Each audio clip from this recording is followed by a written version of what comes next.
On February 26, 1994, 34-year-old David Lowers stood outside of the Dream City Cinema, insisting he had in and out privileges into the cinema club.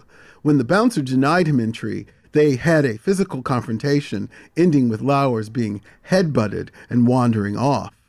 The Smithfield London twice-sided, unlicensed, and uninspected cinema occupied the second and third floors of an adult theater club, offering gay and straight films on alternating nights. Around 5:30 that evening, with gay films on offer, a drunken Lowers, intent on revenge, found refuge in a nearby garage where he armed himself with a red petrol can filled with gasoline.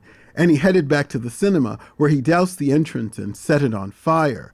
The fire quickly made its way up the narrow staircase, with smoke filling the dark rooms. As patrons trampled one another in an attempt to escape, they were faced with the prospect of jumping from a second and third story window, or finding pockets of air to sustain them until rescue arrived. Fire trucks responded quickly, carrying victims to safety. In the aftermath, 13 men survived with injuries, but 8 men died at the scene, with another 3 men dying in the hospital in the months to come. One firefighter said the fire was the worst he'd experienced in his 30 years on the job.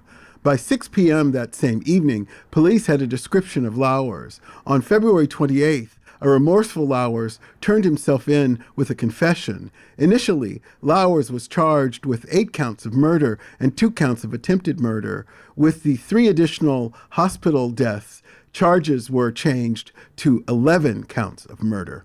Lowers was given a life term and sentenced to serve 10 years before parole. He died in prison in 2001 at the age of 41, having served 6 years of his sentence. On the night of the fire, there were acts of kindness like that of Peter Cook, a removal man who moved his lorry under the windows to break the fall of jumpers. But there were also people on the street taunting people in the building, shouting Batty Boys were being burned. Sun newspaper reported on the fire with mocking headlines like "Gay porn club victims died in dresses," writing that men were prancing in dresses as they burned. All these years later, the lack of memorials or a public acknowledgement of the terrible loss of life speaks volumes about the shame and homophobia that hovers around that deadly night.